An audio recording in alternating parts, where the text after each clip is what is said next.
1, 2, is this on? I'm afraid I've got some bad news. I knew it. I love when he does that. Wrestling has more than one royal family. In my soul, something, Cody Rhodes. I don't feel as positive about a third show just because history has proven that diluting your product and diluting your focus and just diluting your resources for too much content is not strategically the best idea. Add to that, it's a Saturday night show when I don't know how many 18 to 49-year-olds are home watching television on a Saturday night. Maybe a bunch, but, man, when I was in that demo, I wouldn't have been one of them. I just can't imagine that there's much of an audience for it. But, hey, I've been wrong before. Let's see what happens. I mean, WCW Saturday Night did all right for you guys for a while, but it is No, it didn't. It really didn't, Conrad. It absolutely didn't. It never drove revenue. It never drove pay-per-views profitably. It never did anything that put WCW anywhere near black ink. And all intelligent, my wrestling fans around the world know I'm the first Middle Eastern, 1968.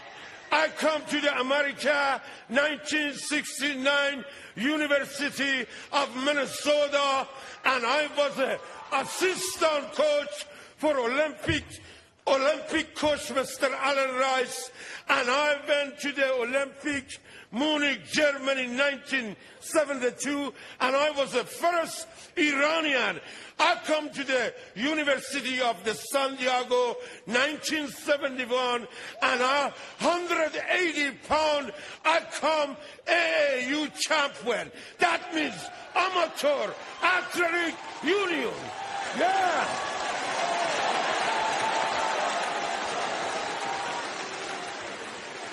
Thank you.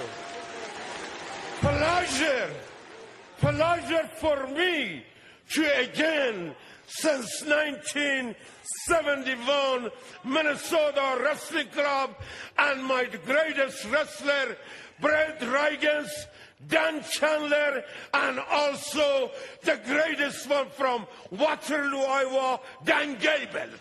And everybody know about Dan Gable. Dan Gable was like Kurt Angle, the real 190 pounds, that time 1972. Dan Gable and Kurt Angle, they know. New generation, Kurt Angle. But the old generation, Khosrow Vaziri, Aaron Sheik, and Dan Gable. Yeah!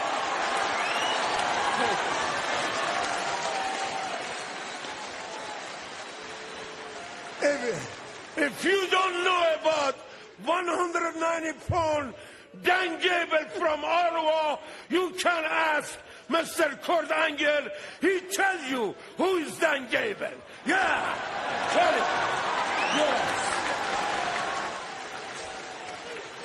So, my point is, I was Minnesota Wrestling Club 5 times AAU, and after that, Mr. Gania give me a job. I used to drive the truck, put on the ring, pick up the ring, yeah. And I was referee. I pay my due.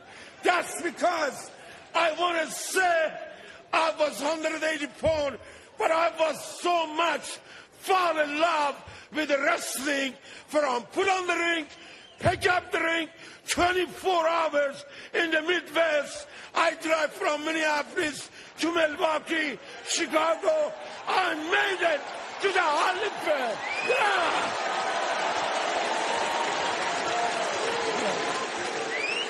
Thank you. Thank you, sir. See you. So, I want to let you people know, 6 years, nobody beat Mr. Bob Backlund, the most famous arena in the world, Madison Square Garden. I put him in the camel clutch. Give me a hell yeah! Yeah. That's it, man. Thank you. Yeah. Thank you, sir. Thank you. Thank you. Thank you. Yes, sir. Thank you. I love you. So, also, after that, my boss, Mr. Vurungania, called me and tell me, Sheik, don't lose your belt to that Hollywood blonde Jabroni Hulk Hogan. Yeah!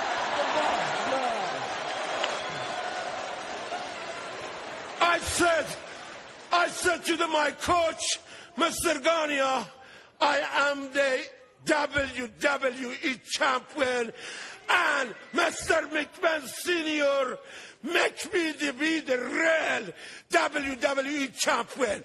The hand fit me, I cannot cut that hand. Damn right? Yeah. So, I take to Mr. McMahon Sr., Junior, and Mr. Pat Patterson, no.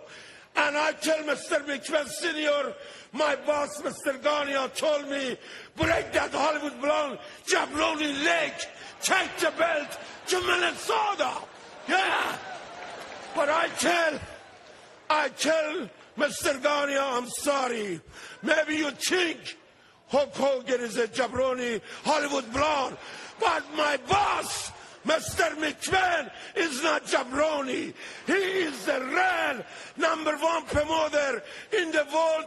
God bless you so. I love him forever. And I want to say again, thanks again to the WWE to invite me to the California. And God bless all my wrestling fans and have a good day. Yeah. Thank you.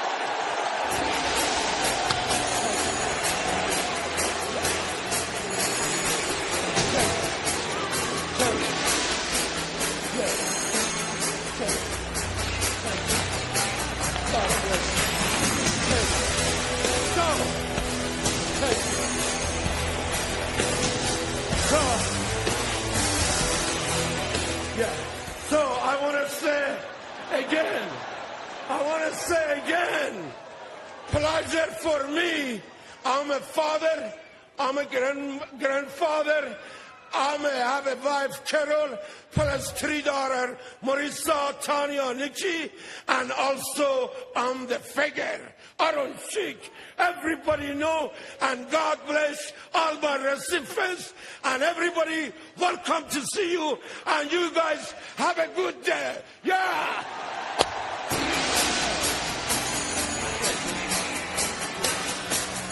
I hate to say goodbye. He'll zoom the camera for you. He'll zoom the camera.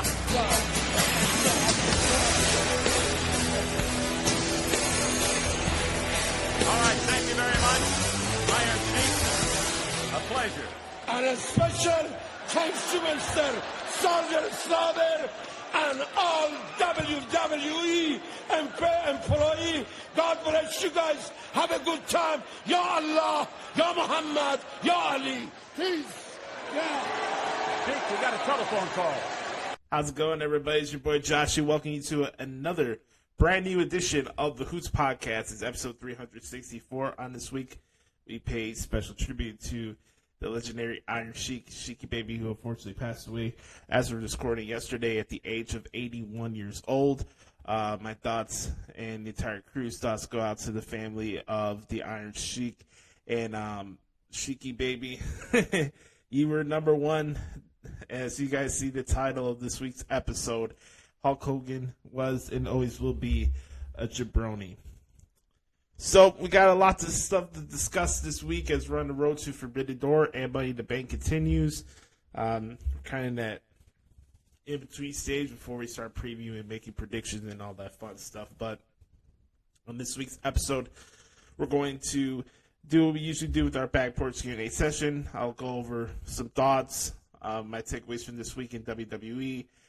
We'll get into what the hell's wrong with the AEW, and then we'll conclude it with the CLAHN of the week.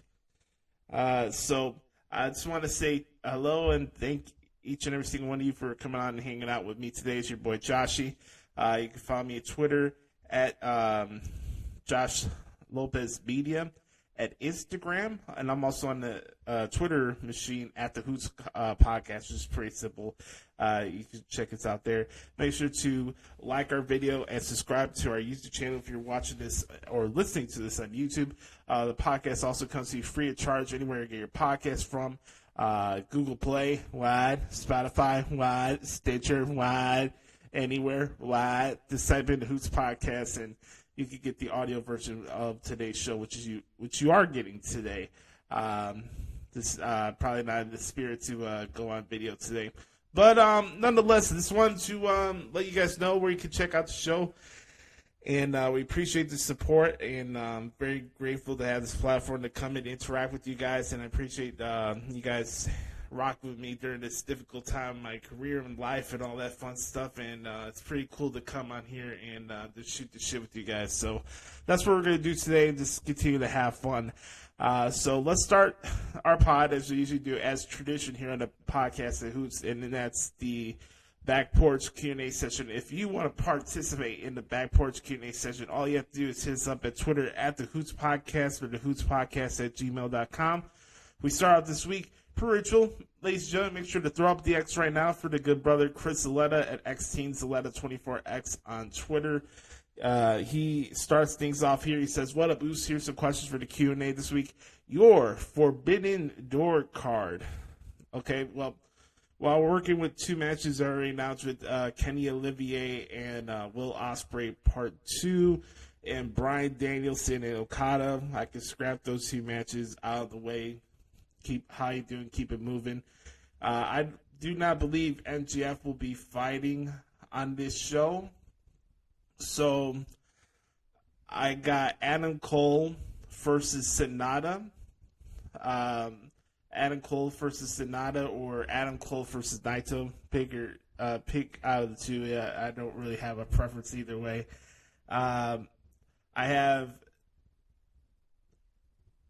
Tomohiro Ishii versus Wardlow for the TNT Championship. We'll do that match. Let's do the match that should have happened last year.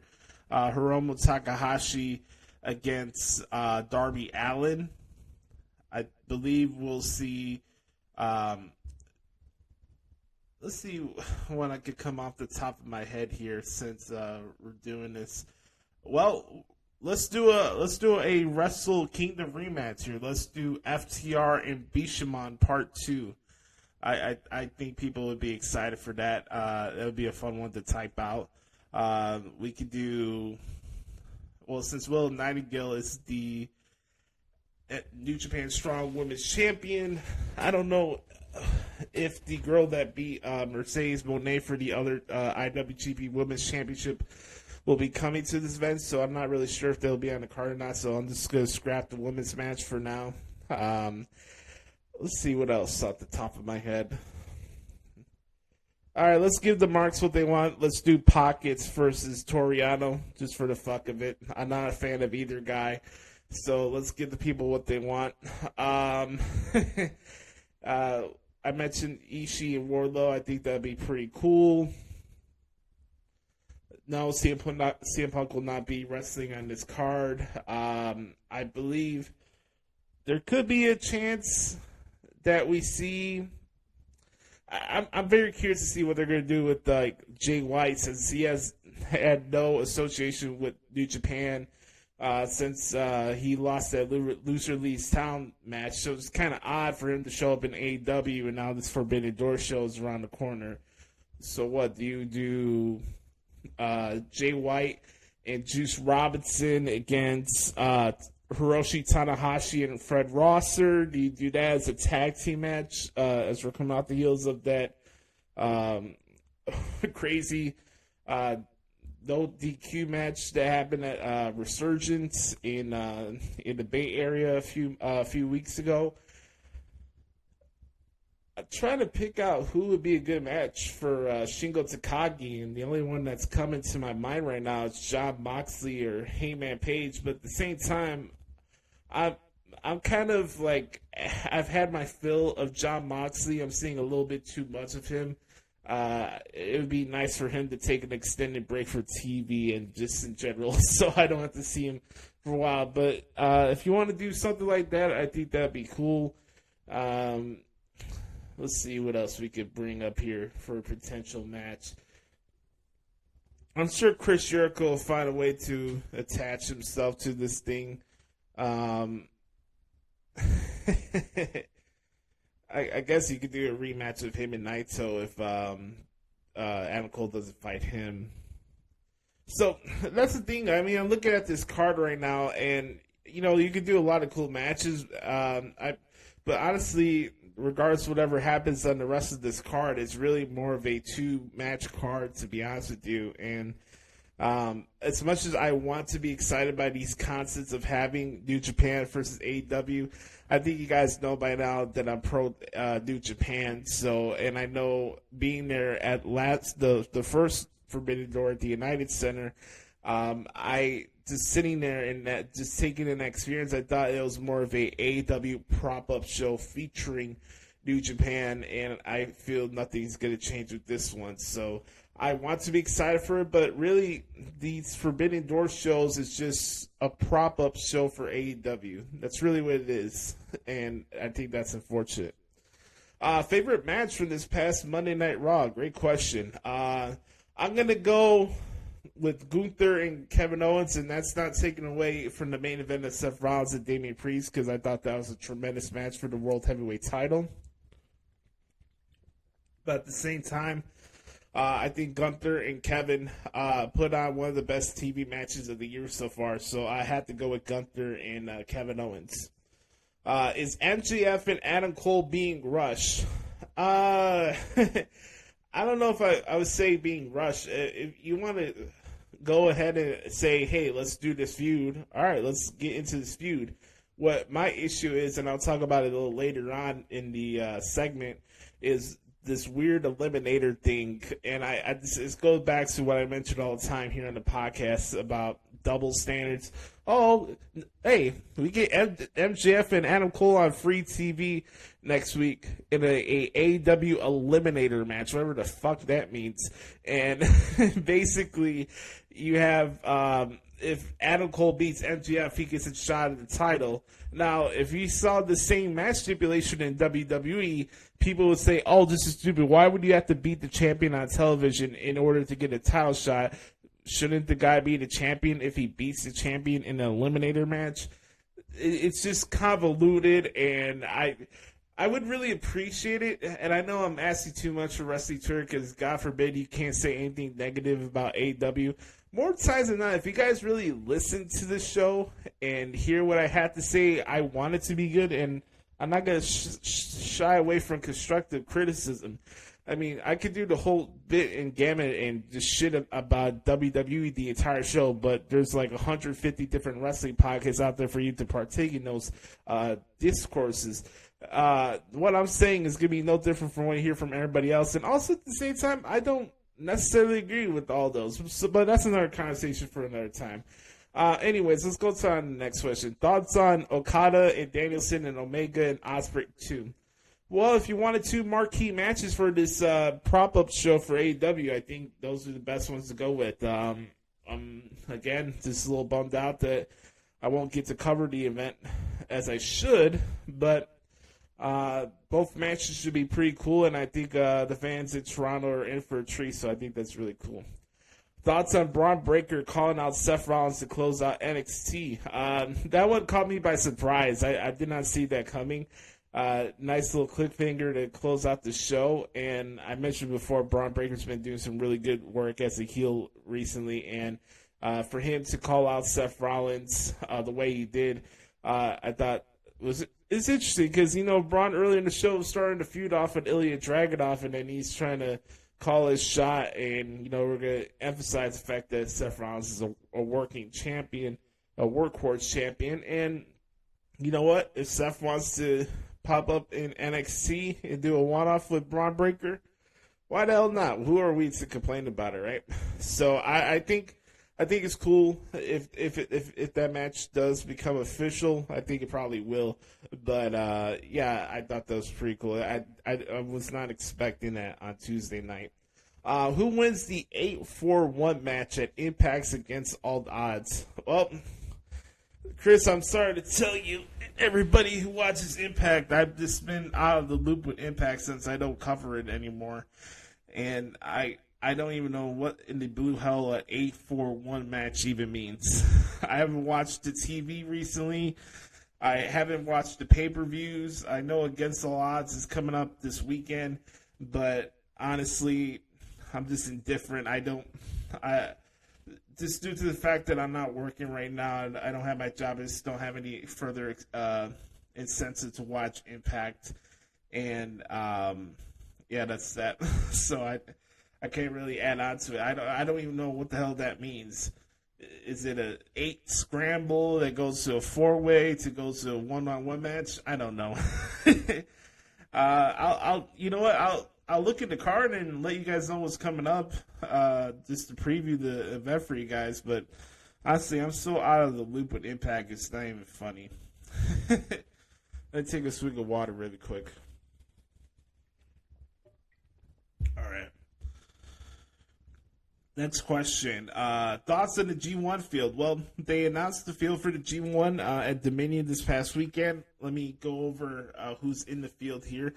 We got Okada, Naito, Sonata, Will Ospreay, Hiroshi Tanahashi, David Finlay, Umino, Shingo Takagi, Ishii, both members of Guerrillas of Destiny, Hikuleo, Hiroki Goto, Yoshihashi, Toriano, Kenta, Zack Sabre Jr., Taichi, Eddie Kingston, El Phantasmo, Ren Narita, Evil, Chase Owens, Jeff Cobb, The Great O'Khan, Aaron Hinari, Gabriel Kidd, Alex Coughlin, Shane Hayes, Mikey Nichols, Yota Tsuji, and Kaito Kiyomiya from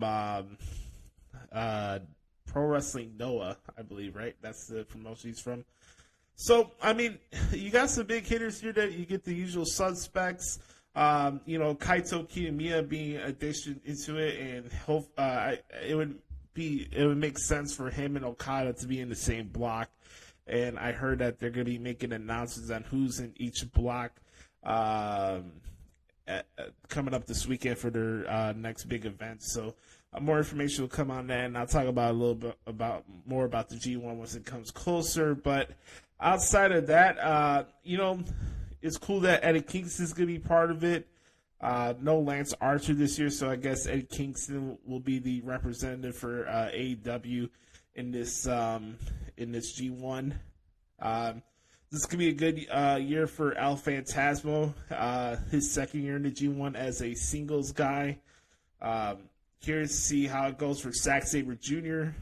Does he rest on his laurels because he got his new title?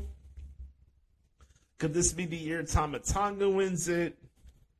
Could it be a resurgence year for Ishii? Could Shingo get back to where he was a couple years ago? Excuse me. Will Ospreay win a G1? There's a lot of good opportunities here, but I think for me, if I had a running pick for me, who I would like to see the G1 this year, it's either Ishii or Shingo. So that'd probably be the one for me of what I would like to see for the G1. But that's a good question. Next question, last one here for Chris. He says, how would you finish the field for both men's and women's Money in the Bank ladder matches? Well, let me pull that up for you, actually, so I know what I'm talking about. The charm of Wikipedia here. All right, so got more qualifying matches coming up soon on Raw and SmackDown before we get to Money in the Bank. And by the way, Money in the Bank is not until July 1st. It's June 8th. So, like I said, we're in the in-between stages trying to figure out what the rest of this card's going to be. But for right now, it looks like it's going to be 6 competitors in each of the men's and women's Money in the Bank ladder matches. Right now, we got Ricochet, Nakamura, and LA Knight for the dudes. Zelina Vega, Becky Lynch, and Zoe Stark for the ladies. Tomorrow night, Bayley will be taking on Mia Yim. I suspect that Bayley would win that match. Io Shirai will be taking on Shotzi Blackheart. I see EO winning that one. We got Santos Escobar taking on Mustafa Ali. I have him winning against Mustafa Ali, and I got trying to remember who Baron Corbin's fighting tomorrow. That's a good question. I'm not sure. I know Corbin's in a qualifying match tomorrow. Just give me 1 second. Try to make sense out of this. He's fighting Butch. He's fighting Pete Dunne. So, yeah, I see. Okay, this is how we'll do. We'll have Escobar and Bush and Bronson Reed be the final couple participants. Bronson Reed will come in with a last chance qualifying scenario. I think he'll be the sixth and final person. For the ladies, I mentioned Bailey and Io Sky, and then golly, who could be a last chance person on Raw to be in it? You know what? How about Candice LeRae for the fuck of it, all right? So this is how I would do the field for Money in the Bank. I have Selena, Becky Lynch, Zoe Stark. We could have also Bailey, Io Sky, and a mixture of either Candice LeRae or Trish Stratus. Then for the dudes, we got Ricochet, Nakamura, LA Knight, Santos Escobar, Butch, and Bronson Reed. You can keep it at 6 like that if you want. So those are my that would be my general field for Money in the Bank this year. Thank you, Chris, for the questions of the week. As always, I appreciate you, brother. Make sure to follow him at Twitter at xteensletter24x. Next, we go to the good brother Sam Piobo at Second City Sam. He says, here are questions for the show. Who do you see returning to action first, Bray Wyatt or Braun Strowman, or neither? Well, my thoughts and prayers go out to Braun Strowman. You know, he's dealing with some serious injuries right now, so I hope he's in good spirits. I'm going to say Bray Wyatt for now, but that could be anybody's guess, to be honest with you. So I'm going to go with Braun Strowman. No, I'm going to go with Bray Wyatt, excuse me. His second question here is, who is the future of NXT? Future is a great question. It go in many directions. I think Fallon Henley has a chance to become a big star. Nathan Frazier could be really good. Charlie Dempsey, once he gets more feuds and stuff like that, could break out in NXT. There's a lot to pick from. Also, for the ladies, you have other women who are rising up. I mean, you still got Tiffany Stratton. I know she just became champion, but even then, for her to become even more established, it's something to look out for. Also, check out for Lolo Vice. Is another chick that's out there that's pretty good.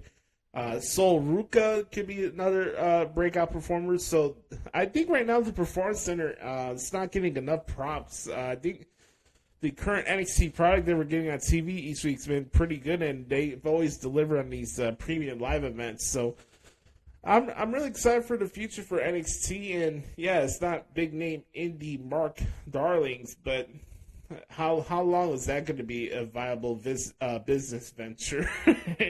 So, yeah, the future, I think the future is looking bright for NXT. If you could relive 3 shows that you were at, what would they be? Great question. I like this one. Just give 1 second. I think for me, the 3 I would go with, number 1, of course, is Money in the Bank 2011. That was the night I knew I wanted to be in professional wrestling for my career. And, you know, getting to see my favorite wrestler beat John Cena for the World Championship is still the greatest match I've ever seen in person. The second one would be, I would say, WrestleMania 31. I'd love to relive it in a different perspective and actually be in the press box, because even though I was covering the event, I didn't get a chance to be in the press box for that event. And I wish I could have, basically. But being there at WrestleMania 30 was still a cool show. I really enjoyed that WrestleMania. It's one of my favorites of all time. I know a lot of people get in their soapbox because Sting lost to Triple H, but I really don't give a shit. That's a wrestling Twitter whining fest thing. That's not my deal. I was there at that stadium. That place was rocking during that match. Both when DX and the NWO came out, whether you think it made sense or not, the people were marking out and people were having a blast. And the match itself was good too. So if you're going to take that all the way because Triple H won, I think you're looking at it the wrong reasons. So I loved that WrestleMania. It was cool. Undertaker made his return after the year following him losing the streak, which was cool. And then you had The Rock and Triple H have their confrontation in the ring. That was the first time we saw Ronda Rousey. And, of course, the Brock Lesnar and Roman Reigns match. They had the Seth Rollins cash-in. So that would be 2. And then the third one for me would be WrestleMania 22. WrestleMania 22 was a pretty fun experience for me. That was my first time going to a WrestleMania. It was cool. I enjoyed the time. We were kind of behind, though, these like big-ass flags that they had surrounded the arena. I was behind the Mick Foley one. If you guys go back and watch on the network and pull up WrestleMania 22, if you see a Mick Foley banner around the Rosemont Horizon, I'm behind that. Me and my dad were at that show. So my first WrestleMania 22 would be another one. I didn't even get to see the full stage as it was, but even then, that was a fun night. I'll never forget. I think I was like 11 or 12 years old for that event, and it was a blast. I had a really great time. What else here? Are the White Sox capable of coming back and winning the division? I think they are. It's just very important right now for them to just take it one series at a time. They dug themselves so much of a hole in the beginning part of the year. For them to get back to where they are right now and, stringing up series victories and stuff like that, you just need to take it one series at a time. And I think the White Sox are playing better and doing things right. And I hope maybe they get on a hot streak where they win 10, 11 games, and maybe they find themselves in a position where they're not 500 the entire season. But let's take it one series at a time. Could I see them coming back and winning the division? Yes, I do, because I don't think the division is good as a whole. So I'm being cautiously optimistic, but we got to take this one series at a time. Who wins the championship first, Bears or Blackhawks? I can't believe I'm saying this. I'm going with the Bears. I'm very excited the Blackhawks are getting Connor Bedard. Hey, be offended that the Hawks are getting Connor Bedard. We appreciate it. That's my new slogan. I got it from Hoodie. If you're offended, good. Be offended. I like that. Hey, I'm just going to speak for myself. If it bothers you that Connor Bedard is going to the Blackhawks, that's a you problem, not a me problem. Would you like to see Chris Jericho finish his career in WWE? Sure. If that's something he wants to do, then yes. But if he's still doing this Axl Rose, hey, look at me shtick that he's doing in AEW, he could wrap up his career in AEW. And we heard it in Conan's podcast that Jericho says that he hates WWE, and it's just so fucking odd. Like he's only such a grudge towards WWE over the fact that, hey, there was a real possibility that The Undertaker was retiring that night, and I don't care if you're CM Punk, Stone Cold Steve Austin, whoever, you were not going to be closing out the show if The Undertaker was having his final match. Now, I get it. It wasn't the final match, and I get it. People wanted Kevin and Chris to main event that WrestleMania. It didn't, and it wasn't going to. So you could blame it on Brock and Goldberg, but honestly, the main event of that show was The Undertaker, and nobody else was going to close out that night.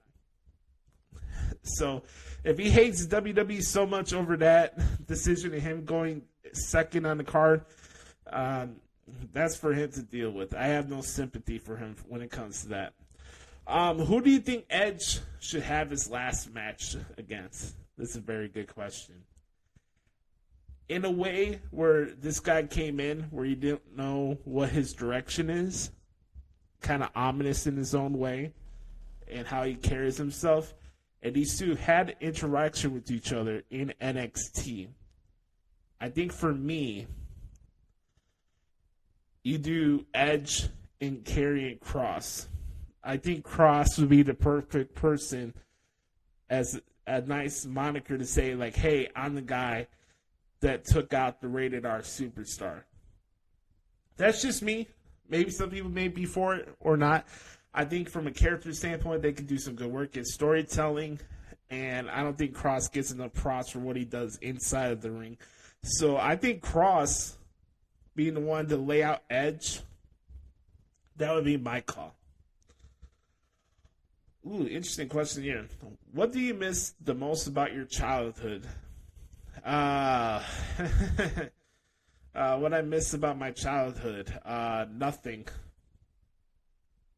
Yeah. Nothing.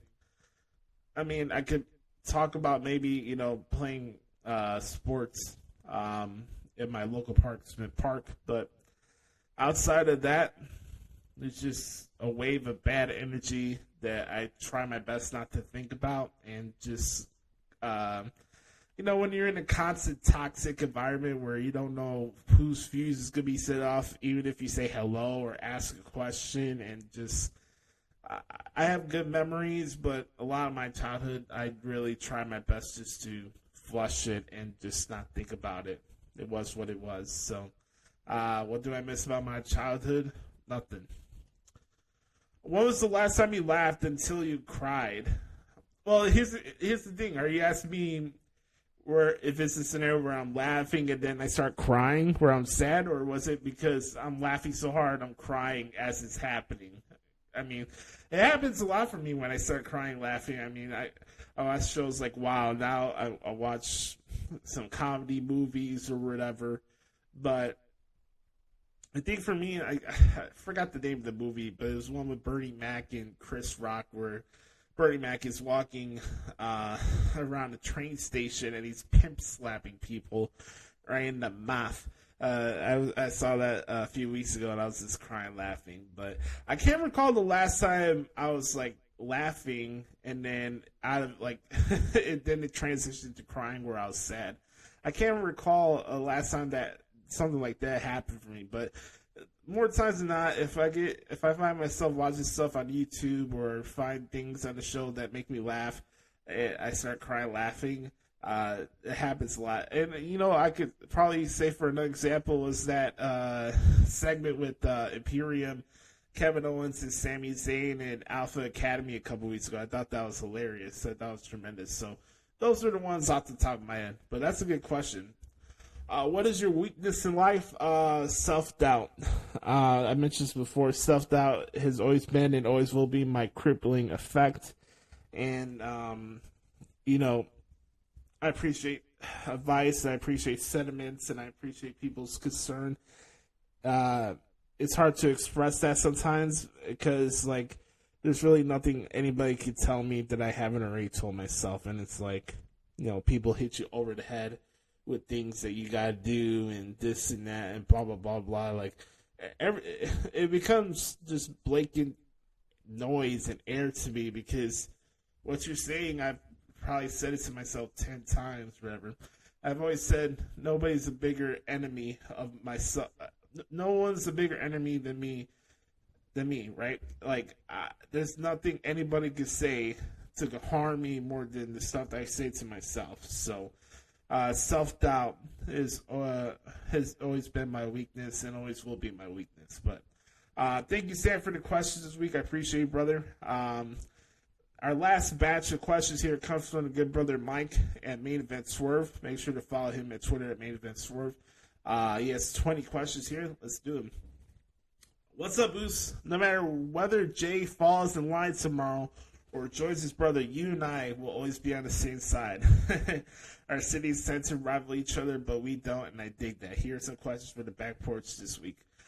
Number 1, I need to call out our director of all operations, Derek Soutton, first. How did he not tell us the Denver Nuggets were this good this year, right? You might say their title chances are for real. How do I can't pronounce his last name? Nikola Jokic. There you go. No Jokic. That's a good question. Yeah, Brother Carter was slacking.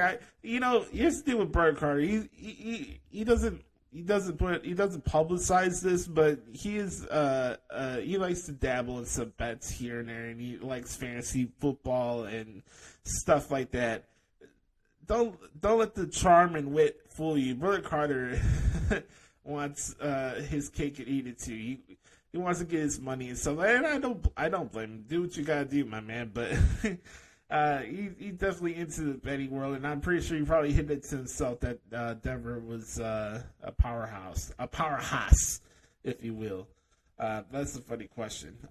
Number 2, speaking of overreactions, though, what do you think of people flipping out at Bad Bunny's new song with a dun dun dun dun English title, Where She Goes? I think it's a solid song, but some people think he saw now or letting Kendall Jenner impact his music. Is that CLAHN behavior? Well, all I can say about it is, know what you're signing up for. I can kind of relate it to people who go to AEW and do podcasts with Jericho or Don Stevens and Tony Schiavone, and they talk about their creative and talk about the system and why they didn't like things in WWE. Know what you're signing up for. Don't go writing songs about women who are just going to bring down your value. I mean, there's a Rolodex of dudes whose stock have gone down in many ways, from rappers to actors to NBA players. Do I need to bring up Chris Humphries? Yeah. Any association with the Jenner Kardashian vortex is something I don't wish on anybody. Now, would I pass on the opportunity to partake in some Kardashian waterfall? Probably not. But also, I would know what I'd be signing up for, too. You just have to have that self-awareness to know what you're getting yourself into. So, is it CLAHN behavior on Bad Bunny? No, I just think it's a bad sign of lack of self-awareness. So, I wouldn't call him a CLAHN. And also, writing songs about the Kardashians are not going to do you any favors. But he's on the periphery of being a CLAHN, but he's not a CLAHN yet. So that's my best way I can answer that question. Speaking of CLAHNs, are people crazy to think that Pat McAfee's show is going to change that much on ESPN? I don't see it, and Pat says he won't allow it. Well, when you sign up with a corporate entity that's run by Disney, they, one way or another, they're going to dictate the terms. Yeah, for a while, things will probably be the same as it is, and Pat is a good business person. But you got to understand who you're getting into business with, too. Who knows in 2 years or 3 years from now, regardless of how long this contract is, the people that he signed and arranged this deal with no longer work for ESPN. That's the evergreen thing about the TV industry. You don't know who's going to be there or not 1 year from now. So, the people say, hey, you can do whatever you want and keep the same flow with the show. And then if new people come in during the process and try to invoke new rules, that's just going to come with the territory. And I'm sure Pat will try to find a way to adapt with that. But will it change right out the gate? No. But also, I don't really trust things in the media world because nothing is linear. So anything can happen. Have you ever heard the SI Media podcast with Jimmy Trania? I bring this up because he talks to people in sports and entertainment media, including some solid interviews with Paul Heyman and Cody Rhodes. Do you like the look behind the curtain with this kind of show? Yes, I have. I've seen many of Jimmy's interviews with WWE people, not just the ones you mentioned, but also the one Pat was recently on the SI Media podcast with Jimmy, and also one that Michael Cole did with Jimmy the week of WrestleMania. I think Jimmy, his track record speaks for himself. He's in the position he's in right now because of the work ethic and the things he does and how he carries himself. And he's also done some very good interviews with Roman Reigns. I make no bones about it. I think a lot of the big reasons why you don't hear me discuss booking and stuff like that and getting, I hate to use the Vince term here, getting into weeds, is because, one, I'd rather go through that process and learning what that actually is, these buzzwords and insider lingo that everybody talks about.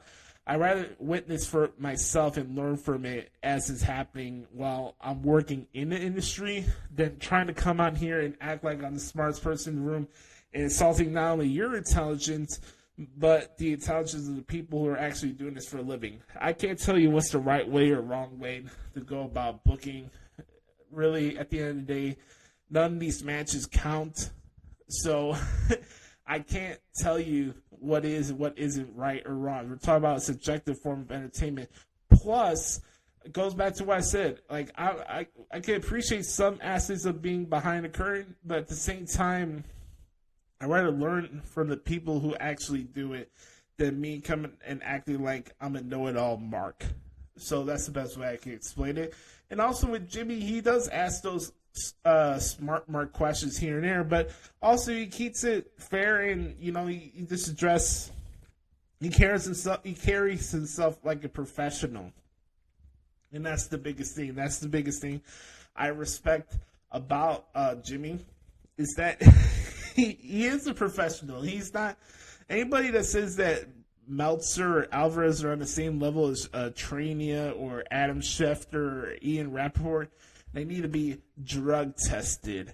So, yeah, that's my thoughts on that. That is a good question, though. Let's see the next question here. He says, number 5. Would you attend The Undertaker's Dead Man show, or is it hard to give up the secret of mystique of his very kayfabe character? I would go to the show. I mean, if it was that hard for me to see him beyond the Undertaker character, I wouldn't have watched the Last Ride documentary series that they did on the network, which was very good. So if I had the opportunity to see one of his one-man Undertaker Dead Man stand-up show, I would go to it. What does the sky look like when you have walked outside the past couple days? Has your city been affected by the wildfire aftermath? No, I have not. By the way, I hope everybody in New York is doing well and around the entire East Coast area. That it looks scary. I made a joke about it earlier. It looks like Bane took over New York, but also at the same time, I appreciate the concern and that's out there because it doesn't look good. It doesn't. I hope everybody's in good spirits, but outside of that, just being here and seeing what's going on, it's been.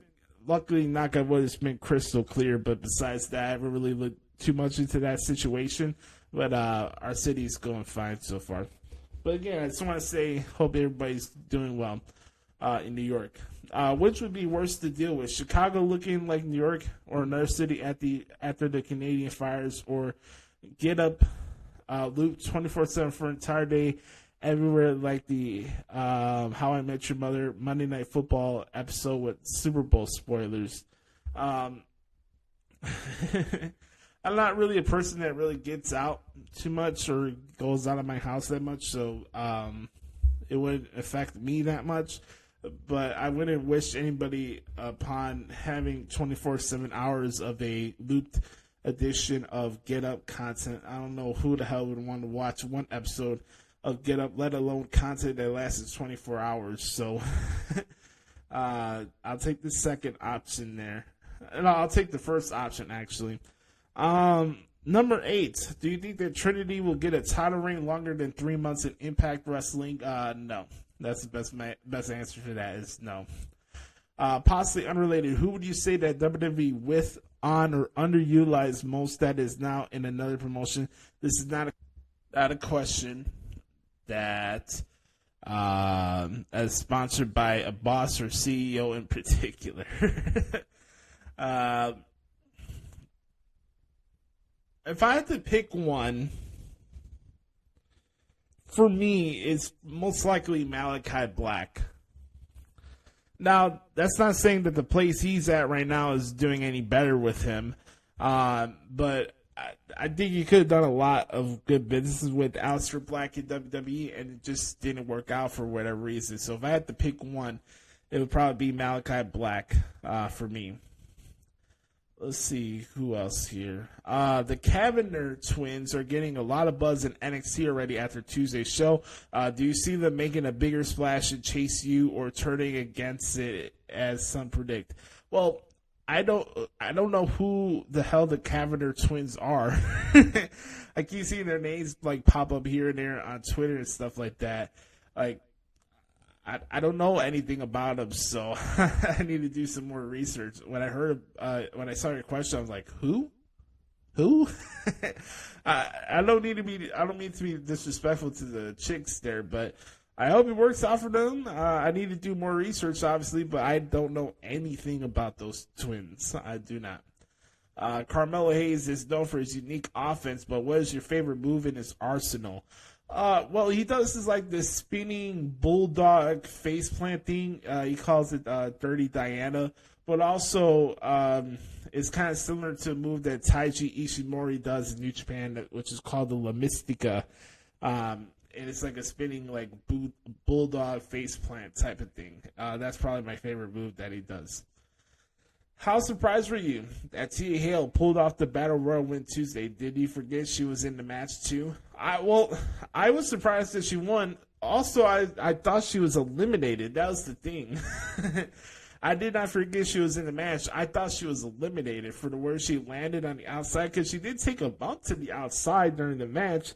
I didn't know she wasn't over the top rope. That was the deal for me. So I thought she was eliminated, but yeah, I was surprised that she won the match for sure.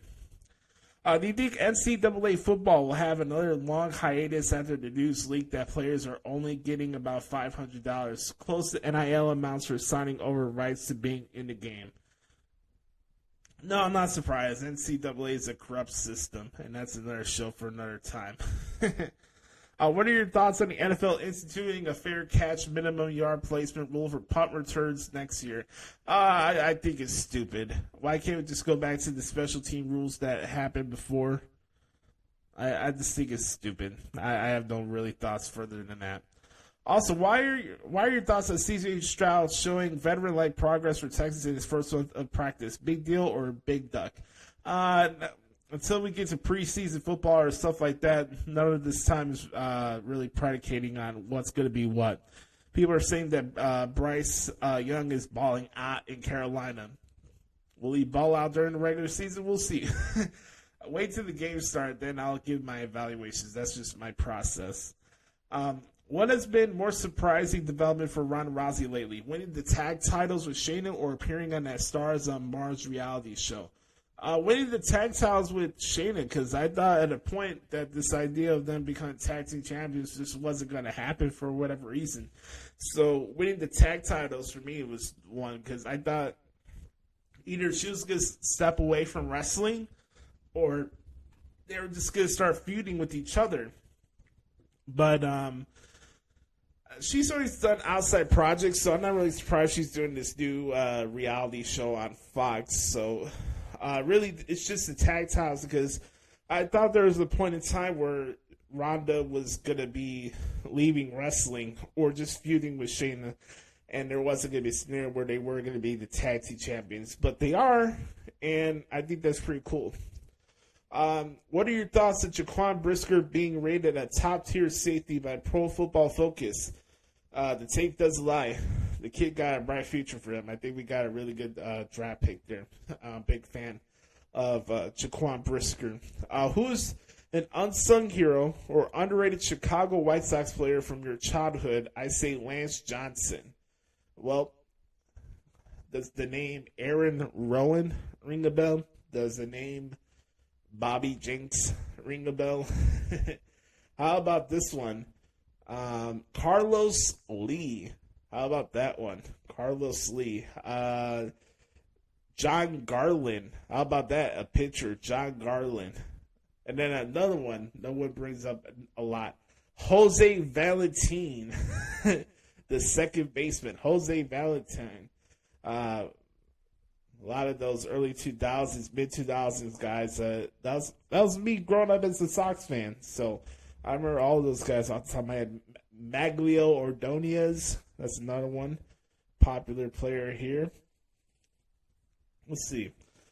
Next question. Who will Grayson Waller feud with next? My guess is probably AJ Styles. I think it's probably going to be AJ. Finally, care to take a victory lap on your prediction of Adam Cole feuding with MJF next? Or is that more of a sad that AEW is so predictable? Well, Mike, I'm glad you brought this up, and this is a fitting end for this segment. Thank you, because it's the second option, and I'll explain more why in what the hell is wrong with AEW. No, I will not take a victory lap. I'm not that much of an egomaniac, so I seen it coming a mile away. But yeah, it was cool. It's cool, man. I appreciate you taking time to send out questions this week. I want to thank Chris, Sam, and Mike for a very fun and lengthy edition of the Back Porch Q&A session. But as always, if you want to participate in the Back Porch Q&A session, all you have to do is hit us up at Twitter at the Hoots Podcast or the Hoots Podcast at gmail.com. We'll be right back. When we come back, it's time to talk about what happened this week in the world of WWE right here on the Hoots Podcast. Yes, sir. Nobody's perfect. I'm not perfect. Rey Mysterio, who I admire and respect, I'm sure he's not the perfect father. Matter of fact, I know he's made some terrible mistakes, and I know that because I'm looking at one. I'm the tribal chief around here. Yeah, you see me, the tribal chief. That's right. All righty, we're back here on the Hoots Podcast on this Thursday, June 8th. 2023. Time to talk about what happened this week in the world of WWE as we kick these off with this past Friday's edition of Friday Night SmackDown. For those who don't know, I did my first podcast in this break-free room in our new studio at my new apartment following SmackDown, which was pretty cool. My first time doing a podcast after SmackDown. And there was a lot to discuss, man. I recapped it a little bit, so I'm not going to talk about it too much on here because we talked about it on the show. I know a lot of people want to discuss the stuff about the look of the title, and that stuff really doesn't matter to me. I do want to mention a couple things that stood out to me from the show. The six-man tag with Austin Theory and Pretty Deadly against the Brawling Brutes, I thought was pretty good and entertaining from my point of view. I thought it was very enjoyable. Very, very good match. So I thought that was cool. Also, I wanted to say big shout out to Grayson Waller and the Grayson Waller effect. I thought that segment with Asuka, which led into EO out there, and more shenanigans. I just found it to be very entertaining. So for me, I want to give a shout out to the ladies because I thought they did a good job picking momentum up where, sometimes those talking segments could go hit and miss too, So from that, I thought that was a good segment. What else? Oh, AJ Styles. I ain't mentioned this because I'm actually a fan of the guy, but him laying out top dollar with the phenomenal forearm while keeping his hoodie on, that is pretty impressive. I am going to say that for sure. That was pretty impressive.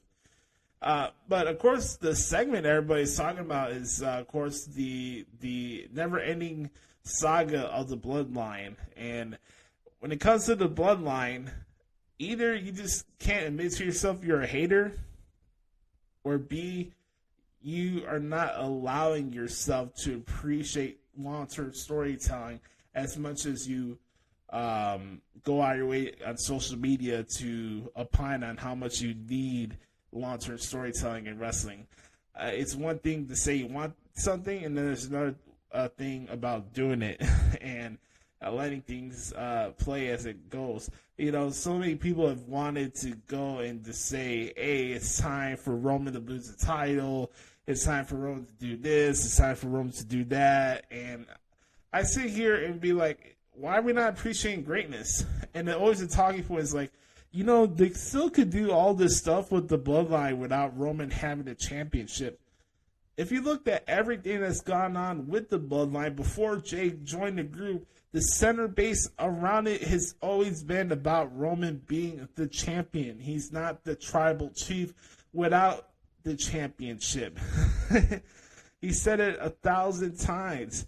The title feeds his family. It feeds the company. Him being the top guy in the industry not only feeds the wrestlers on the roster, but the family of his, the Usos, etc., etc., etc. So to say that Roman does not need a title for this saga to continue is just cap. Look, I wouldn't have minded if Cody won the World Championship at WrestleMania, but he didn't. And I've said this 1,000 times. What's broke does not need to be fixed. Case in point, this past week's Friday Night SmackDown went almost 2.6 million viewers and also reached 2.9 million viewers by the time the Bloodline segment was going on. On average, there's almost 2.6 million people watching SmackDown. And people are still trying to convince me that A, Roman Reigns is still not the guy in the industry, and B, that this Bloodline angle has ran its course. At this point, I don't know what else to tell you. Good content is good content. And this is the stuff that all of you have always wanted, right? From Roman Reigns. For him to be the heel. For him to be the manipulator. If he's going to be the bad guy champion. This is what we're getting. You're seeing one of the greatest world championship reigns of all time. And we want to sit here and kvetch about a booking decision. Folks, there's more to professional wrestling than fucking booking. There is. You know why? Because people still care about the bloodline even with Roman winning the match at WrestleMania.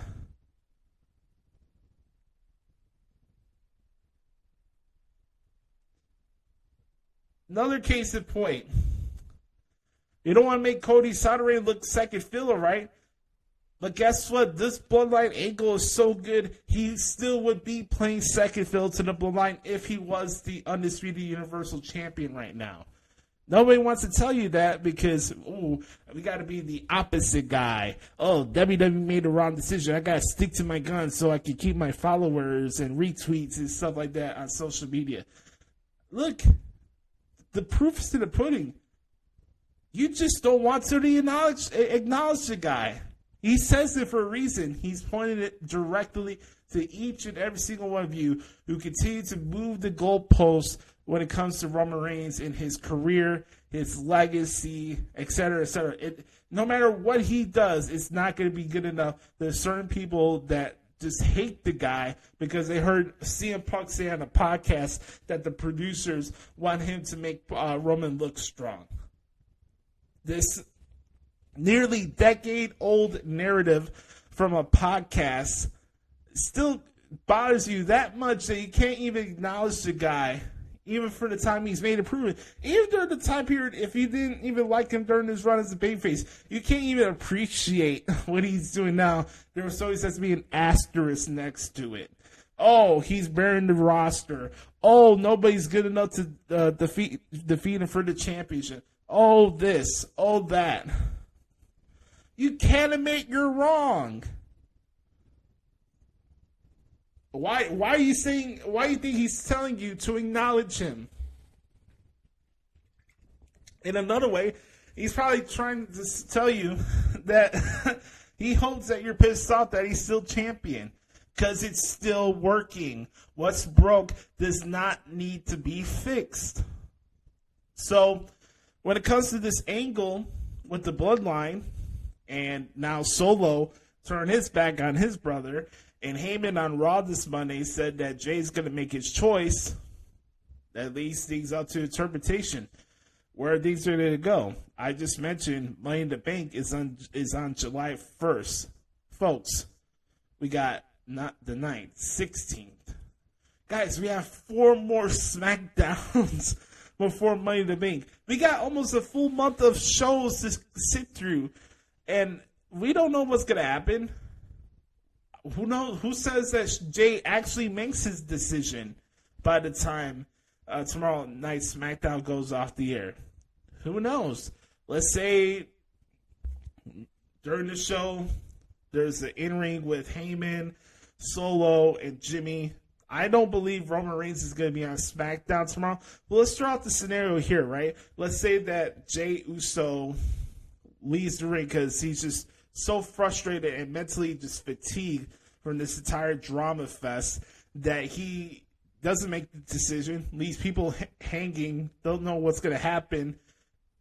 Maybe Jimmy's in a match later on in the show. Solo tries to attack Jimmy. Then Jay comes in, makes a save for Jimmy. Then here you go. You got the Usos, Solo, and Roman for Money in the Bank in a tag match, right? There's so many different ways you could go about it. I don't have the answer. I'm just tossing out shit right now. Like, any of this stuff could happen right now. But that's the thing. You have a reason to tune into the show tomorrow because people care about the angle. He's elevating guys in his own family to levels that nobody ever expected these guys to be at right now. And that's the effect of him being the tribal chief. As I played in the clip, you're head of a table, and you're undisputed, uncontroverted, WWE undisputed Universal Champion. So what I want to say here is be big mad, as B-Fab would say. All right, some other stuff here I wanted to address from Monday Night Raw. I wanted to say was, of course, big props to Gunther and Kevin Owens.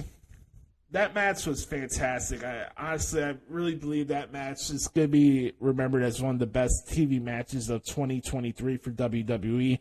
Make sure to say that when you look at matches of the year. I think when it comes to the discussion of matches of the year, it has to be put into different categories. I mean, there's so much great wrestling right now for so many different promotions. Like, by the time you get to the end of the year, you're going to have like 300 or 400 different types of matches to choose from as far as what the match of the year is going to be, you know? And for me, I think we need to separate it. Like, what is the Raw match of the year? What is the SmackDown match of the year? What's the Dynamite match of the year, if there is one? or a Rampage one, like I just said. Like, for example, you just need to make them 7 categories so we remember and rank these properly. Because we're getting some top-tier wrestling on free television. Appreciate it while we have it. So I'll say this.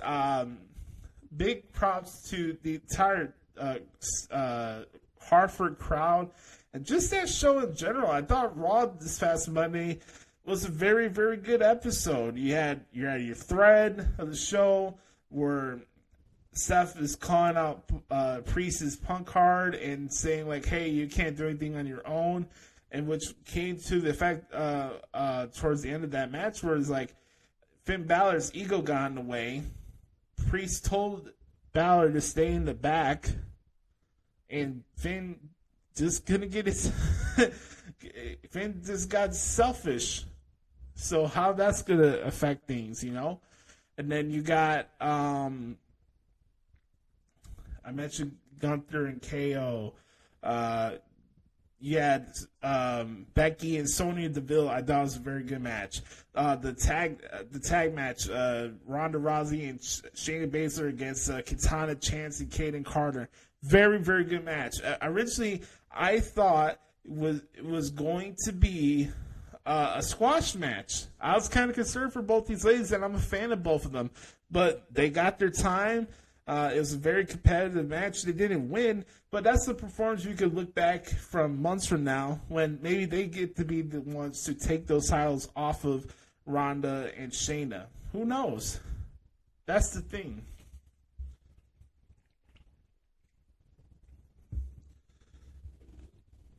You know, you had Ricochet and Nakamura, solid match. The Cody Rhodes Miz TV episode with Dominic, fantastic. Look, when it comes to Dominic Mysterio, the man just doesn't miss. I mean, there's not enough adjectives to describe this run he's on right now. You could call him. You could call him the most dangerous man in wrestling. You could call him whatever you want.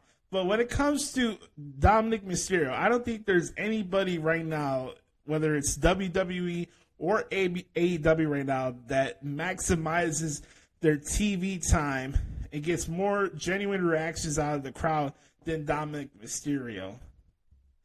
This is some next level shit, and I couldn't be happy for the guy because there's so many people that were doubting him for so many months, even when he was trying to develop right off the gate. And, you know, he carries a lot of weight being the son of Rey Mysterio and expectations. I get that. But think about this. From a performance standpoint, as a character, to have people care about you one way or another as a good guy or a bad guy, that's the name of the game. You don't want people sitting on their hands looking on their phone while you're either wrestling or cutting a promo. Every time this guy comes out, it's Booville USA, and I love it. Dominic Mysterio right now is the master of maximizing your TV time. And who knew this was a sub-feud that we all needed? Looks like Brock Lesnar will not be at Money in the Bank. So, okay, you do a match with Cody and Dominic at Money in the Bank. The crowd will be hot for it. Dominic loses nothing by losing the match to Cody at the pay-per-view. You get a hot crowd rooting Cody as a babyface. The crowd is still cheering for the guy. I mentioned already Dominic and the level of boos this guy gets. This is like the match we didn't know we all needed.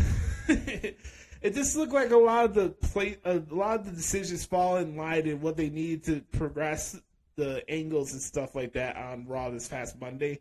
And I just thought it was a very good show. You know, it's fun to bring back Universal Chatter. If you guys didn't see it, go check it out on our YouTube channel. Make sure you subscribe, by the way, at the Hoots Podcast. And it was fun to bring that back. I don't know if I'm going to be doing live streams every week. If the demand is out there for me to do it, I'll do it. But if it's just there and it's just me and one or two people watching, it kind of defeats the purpose. But I wanted to bring back Universal Chatter just for the fun of it, and I do appreciate those who were watching Raw with me at that time. But if it's something they want me to continue to do, if that's something you like, then I'll consider continuing on with it.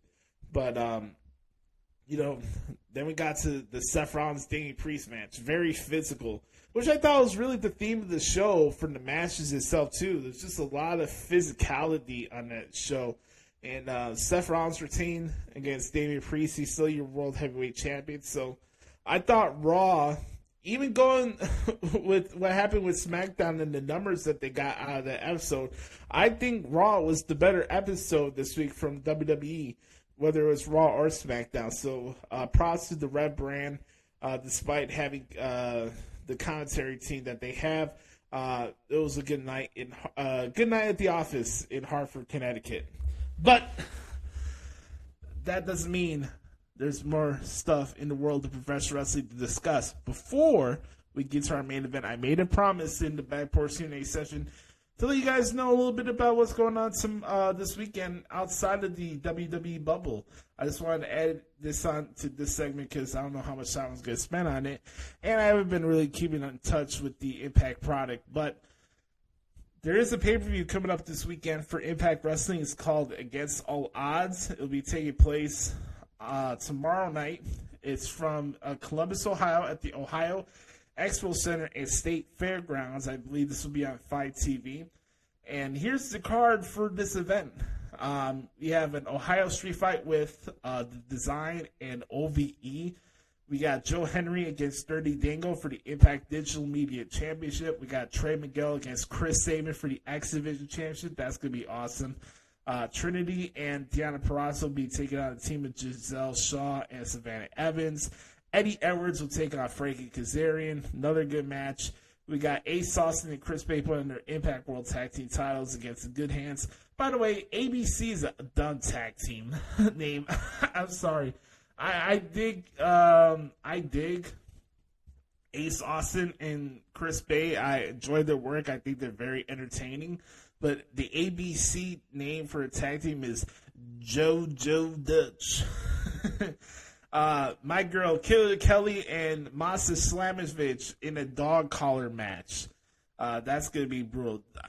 You got to give props for Impact. Their card for this pay-per-view is pretty good from top to bottom, I must say. Then we got this weird 8-for-1 match to determine the number one contender for the Impact World title. It begins as an 8-man tag team match. The winning team advances to a 4-way, and then the winner of the 4-way will get the number one contender spot.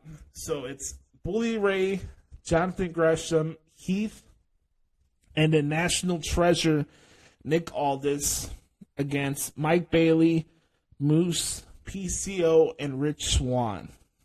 Okay? This is interesting. Now, whoever wins this match will get a shot at Steve Macklin, okay? I believe, just looking at the field here, I'm going to go with,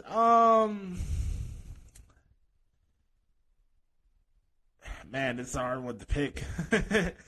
You know what? My pick would be Mike Bailey to win this match. It's going to be either Nick Aldis or Mike Bailey who wins this match. It's an interesting concept here, but I got to go with either Nick Aldis or Mike Bailey. And then the main event, Steve Macklin against Alex Shelley for the Impact World Championship. So, all in all, this Against All Odds pay-per-view looks like a fun one to transcribe. It's going down tomorrow night on Fight TV for those who want to watch it. But nonetheless, some good business there for Impact Wrestling. On that note, it's time, ladies and gentlemen, for the main event. It's scheduled for one fall with an unlimited time limit. And if you're easily offended, that's a you problem, not a me problem. It's time for another stellar edition of What the Hell is Wrong with AEW. Let's start this bad boy off in a 3, a 2, a 1. Beat your meat, beat your meat, beat your meat, beat your meat, beat your meat, beat your meat, beat your meat, beat your meat. I'm telling you, my time is right now. Right this minute, 2022. We're living it. My time is now. My time is right. God damn now. Manhood intensity. It's time for What the Hell is Wrong with AEW.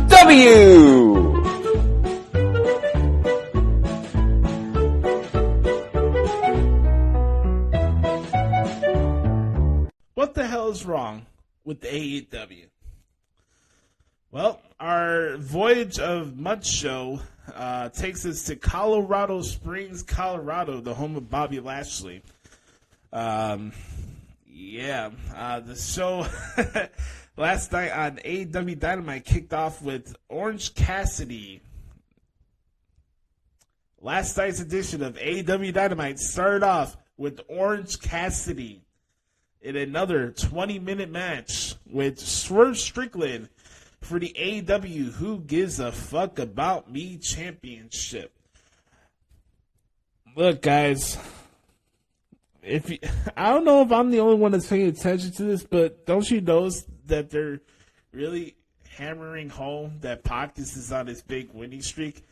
If I'm the only person on God's green earth that's not going to be surprised when this schmuck fights and beats Goldberg at Wembley Stadium, you heard it here first on the Hoots podcast. it's getting to the point now where it's like insulting my intelligence. Forget what I usually say here on the segment as far as my thoughts on him as a gimmick or whatever. Here's the deal. When you look at pockets, right, and I see the shtick, I see the mud showness and the outlaw mud show antics, and the biggest thing that sticks out to me is that he has a generic wrestling style. Who on the AEW roster can't do what he does in the ring? You got. I'm surprised people are still going on their way to reach out to me privately. Like, man, I can't understand why you don't like Orange Cassidy. Hey, I'm allowed to have my own opinion, right? I could like a wrestler, even though I'm a fan of Jim Cornette's podcast. I could have my own opinions on the show without saying, oh, you're just doing a ripoff of Cornette. No, I can't take the guy seriously. It wouldn't make a fucking difference if I was listening to Cornette's podcast, Bischoff's show, or any other podcast. I'm speaking for me. I cannot stand pockets. I cannot stand these 20 to 25-minute matches that kick off Dynamite every week. And where it's getting to the point where this dude kicks out of every goddamn finishing move like he's invisible to freaking pain, and then he suddenly wins with a cheap-ass roll-up. Use those spots sparingly, but I'm supposed to believe now that this dude is on the level of Shawn Michaels. Something came out the other day about people comparing him to the fucking Undertaker. Are you fucking kidding me? The Undertaker. I don't even care if that's being in jest.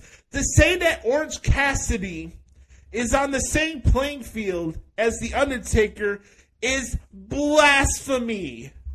It's blasphemous. It makes absolutely no sense. It's just embarrassing, man. Really? You're going to have Swerve lose to him? It's bad enough you made the guy look like a schmuck at the pay-per-view with that mud show battle royal. But, look at Pockets. He has just a great wrestling style. Dude, he's generic in the ring. Anybody in that roster can do a tornado DDT or the beach break or any other this gimmick shit that he does. There's nothing unique to him besides his fucking outfit and his stupid ass kicks to the legs. Sorry, I'm not going to sit here and feel sorry for myself that I'm the only one out here in the rest of the media that's just not buying into the shtick and the hoopla around Orange Cassidy. I have nothing personal against the guy. I don't know him personally. I wish him the best. I'm not against him personally as a person. I'm talking strictly from what I see on my TV. What he does in the ring is very generic. And two, I think the gimmick sucks. And that's my opinion. And I'm keeping it to myself. And here's the thing, man. Like, why must we have this guy 20-minute matches every week where you're mowing down the roster where it's getting to the point where he's beating guys that are better than him?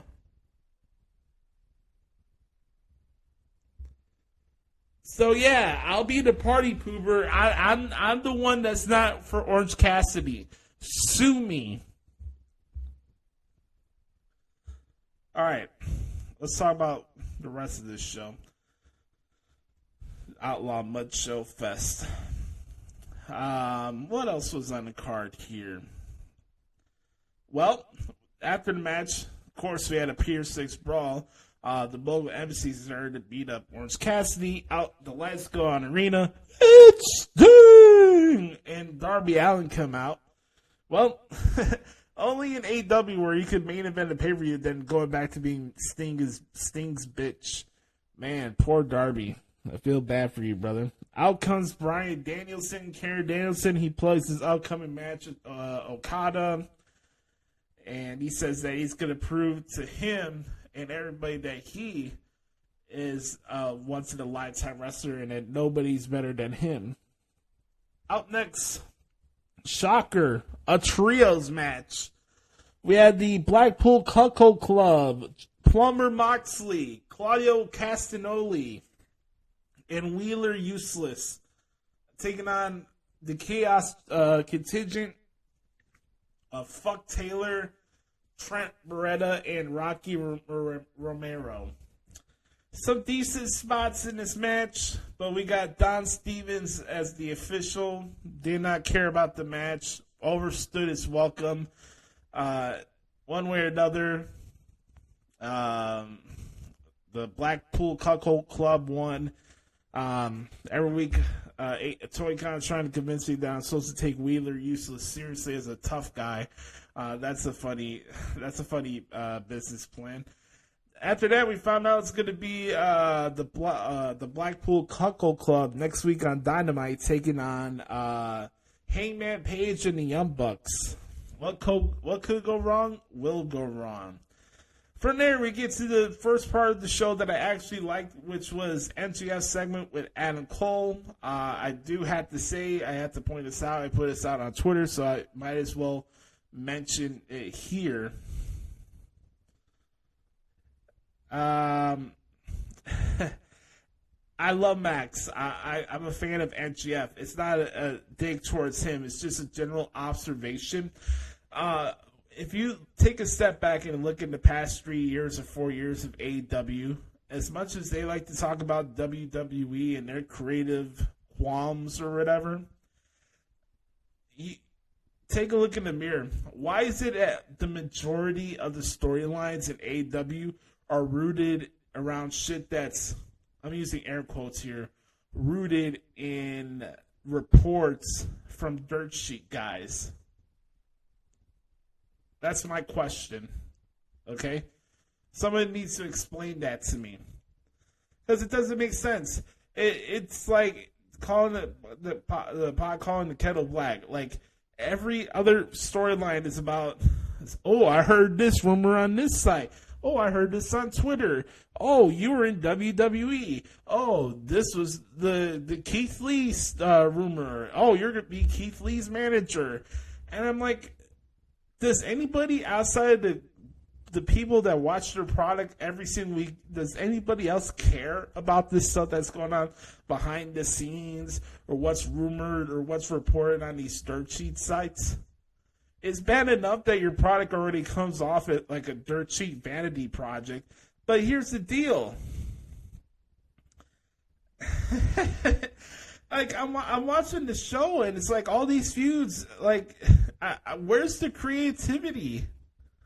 I thought this is going to be the place of creative substance, and oh, the wrestlers are going to have creative freedom. Look and see what happens when you don't have 50 writers writing for you, or having Vince McMahon as a filter. All these excuses and stuff. I'm watching the show, and it's just there. Half the stuff I give two shits about, we're lucky if we get one or two good feuds to sink our teeth in throughout the time period of one pay-per-view to the next. And then it's just, I don't know, man. I want to enjoy the product, but it's just, it's not there for me. Like, it's not even like on a hate thing for me. Like, I want it to be good, but half the time, like, who gives a fuck what they're feuding over? That's my question. And I asked this question a gazillion times. What is the identity of AEW? Why should we give a shit about why the show's going on TBS? Okay, we got a dirt sheet Mark fanboy who has everything in life handed to him from his father, so he has enough money to start his own vanity project on television. Great. You want dirt sheet wrestling? You got it. You got it on Friday nights. You're going to get it on Collision. They announced it that it's going to be CM Punk and FTR taking on the team of Jay White, Juice Robinson, and Samoa Joe as the main event of the first Collision show. No issue. I think that's going to be a good match. I try to be fair here and pick out the stuff that I like and don't like, but also I have to call a spade, man. It's just like, Don't come out with your mission statements and talk about how you're an alternative product when you're not. You're not. This is AEW is not an alternative product. You can tell me it's not an alternative product because it does have the words WWE attached to it. That does not mean it's not an alternative product. We're getting the best of TNA, WCW, Ring of Honor, and whatever is reported on dirt sheet sites. That's what AEW is in a nutshell. And also stuff that you see before in WWE. I liked Adam Cole's comeback towards MJF. I'm for the feud. I think they'll do some good business with each other. I think they'll have some good matches. But again, it just gets to the point, and I'm not trying to pick on this particular segment on itself. I'm just talking as a whole. As I watch this show as an observer, it's just there. It's a dirt sheet vanity project. Some things I'll click with. Some things it's just there, and they got a really, really shitty announce team. That's basically it for me. Chris Statlander retained over Anna Jay. Always good to see Anna Jay on my screen. Also very nice to see Renee Young on my screen. No complaints on my end when that happens. There was this strange promo that Toni Storm cut last night to hype up Rampage where she's like, well, you can soon realize that I was the greatest AEW Women's Champion of all time. There's probably a reason why certain talents are not permitted or allowed to speak on the microphone. Keep all microphones away from Toni Storm. Then we get the main event. I would like to say the other match I liked on the show, I thought was very good and physical, was Jungle Boy and Hook against Preston Vance and Jalisco of Los Gernables, Faction, LFI, Repug, Jace, whatever you want to call them. The Texas Tornado match I really enjoyed. I thought that was a very good match. It was very good and very physical. Jungle Hook found a way to pick the victory there. But we had in the main event Ricky Starks and Jay White. Supposedly, Juice Robinson is banned for ringside. We had a ref bump. Juice Robinson comes into the ref bump happened. And then the Guns, Austin and Billy Gunn, the Ass Boys, cost poor Ricky Starks the match in the main event. Poor Ricky, man. The effective Jericho. You work with Jericho and your stock goes down, man. I feel bad for Ricky, man. He was cooking on all cylinders at the beginning of the year, and now he can't even get a victory either against Juice or Jay White on TV without nonsense and bullshit going on. Can we get Ricky Starks to WWE? Can I pose that question? Anyways, let me do this excrement impression because there's really not much else to discuss here for AEW this week. Here we go. Coming to you live on Rampage tomorrow night on TNT. Another special edition of actual wrestling. We have a talking segment with Jeff Jarrett and Kara Jarrett come out the heels of the backstage conversation with Mark Briscoe and Aubrey Edwards. From there, we have Bandito and the Lucha Brothers taking on the team of Ethan Page, Big Bill, and Lee Moriarty in a trios match. From there, Powerhouse Hobbs takes on Caleb Crush. Also, it's the four-way match. The winner become the number one contender to the AEW Women's World Championship. It's Sky Blue taking on Britt Baker, Mercedes Martinez, and Nyla Rose. And our main event is Billy Gunn and the Acclaim taking on the Spanish Announce Project. Let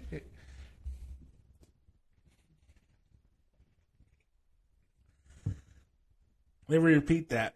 On live television for a main event on TNT is Billy Gunn and the Acclaim against Luther, Serpentico, and a Helico.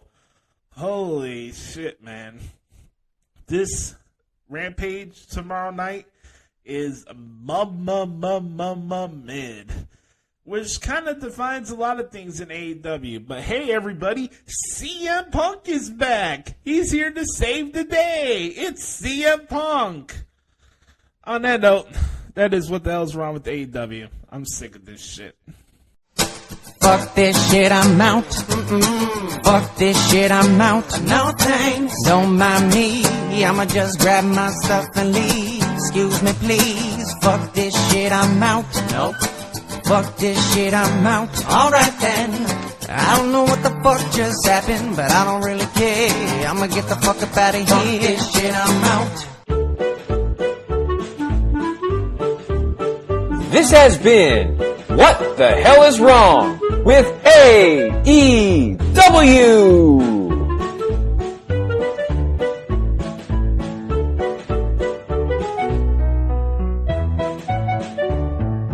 All right, folks, before we head out here for this week's edition of the Hoots Podcast, it's time to award another individual or entity into a new club. A segment that we've been doing here over the last couple weeks, starting to pick up some momentum. If you ever have any suggestions for this segment that we do each week, which is called the CLAHN of the Week, let us know. If there's somebody out there that's carried themselves in a jackassian manner, whether it's in the sports world, life, or wrestling, we're open to any suggestions here. But it's time to figure out who I have as the CLAHN of the Week. I'd love to see your guys' nominees for the CLAHN of the Week as well. Hit me up at Twitter at the Hoots Podcast. Also, make sure to, while you're doing that, let us know. Give us some reviews on Apple Podcasts. That helps expand and reach the show a lot. It would really help. So, all right, CLAHN of the Week. The CLAHN of the Week for me is the Minnesota Vikings. And I say that as I'm recording this on a Thursday. I found out this morning that the team is releasing Dalvin Cook. And here's the deal.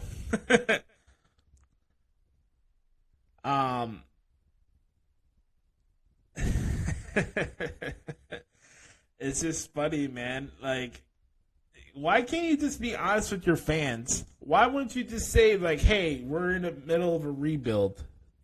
Like, you lose Adam Thielen. What? You lost Eric Kendricks. What? Zadarius Smith got traded to the Cleveland Browns. What? Now Dalvin Cook is about to be released. What? Just tell your audience that you're going in a rebuild. I know it's not a good look for a new general manager to be like, oh, we're in a rebuild. But here's the deal, man. Stop lying to the audience. It's just not a good look. So for me, leading the Minnesota Viking fans astray, even though it doesn't bother me, more misery for the Vikings is good for my Chicago Bears. But I had to do this for my buddy Nate the Great. Make sure to follow me on Twitter at Psycho Nagiri. The CLAHN of the Week goes to the Minnesota Vikings. Wouldn't be surprised if Justin Jefferson requested a trade before the trade deadline this year. Heard that here first on the Hoots Podcast. On that note, I want to say thank you all for hanging out with me for this fun edition of the Hoots Podcast. As always, you can hang out with us every single Thursday anywhere you get your podcast from. We're on the road to 400 episodes, and we're also on the road to 1,000 subscribers on YouTube. If we could reach 1,000 subscribers, we could find a way to get a chance to be YouTube partners again. That would help a lot with the channel, get some expansion for the show. So any way you can support the podcast, whether it's on YouTube and Spotify specifically, that would really mean a lot to all of us here at the Hoots Podcast. You can follow me on Twitter at the Hoots Podcast. You can follow me on Instagram at Josh Lopez Media. Make sure to share the show with your friends. Let me know what you like and dislike about the pod this week. And I'd love to see your feedback over the weekend. And if you ever have anything you want to talk about in the world of wrestling, just hit me up at Twitter at the Hoots Podcast. Also, I'd just like to remind everybody to be the authentic product that is yourself. And remember, nobody dictates and pays your life but yourself and the man upstairs. I love you guys. It's been a lot of fun. I'm glad to come on here on a Thursday and get my mind off of other things and come on here and hang out with you guys. And it means the world to me. So I love y'all. Have a wonderful weekend. This has been episode 364 of the Hoots Podcast. 38 more episodes to go until we reach 400. The fun doesn't stop. We'll talk to y'all later. Yes, sir. Bye-bye, bitch.